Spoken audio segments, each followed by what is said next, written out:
గుజరాత్ అవతల ఒక ఫ్యామిలీ ఉన్నారు. వారికి పిల్లలు లేరు. హిందూ కుటుంబం నుండి వారు ప్రభువుని నమ్ముకున్నారు. భర్త ఆర్మీలో పనిచేస్తూ ఉంటాడు. ఉన్నతమైన వైద్యం కూడా వాళ్ళకి అందించబడింది. కానీ డాక్టర్లు చెప్పారు, మీకు ఇంకా పిల్లలు పుట్టే అవకాశము కూడా లేదని చెప్తే ఒక దైవజనుడు వాక్యము ద్వారాగా మాట్లాడుతున్నాడు.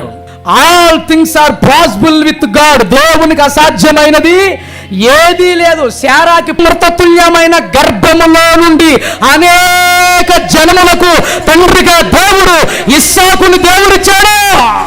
ఈరోజు పిల్లలు లేరని ఏడుస్తున్నావా? సంతానం లేరని ఏడుస్తున్నావా?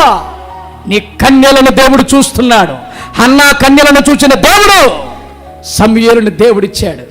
పిల్లలు పుట్టిన అవకాశమే లేదన్నప్పుడు ఆ గుజరాత్ అవతల ఉన్న ఫ్యామిలీలో ఒకేసారి దేవుడు ఒక్కరి బిడ్డలు ఇచ్చాడు. కవల పిల్లలు. దేవునికి అసాధ్యమైనది ఏదీ లేదు.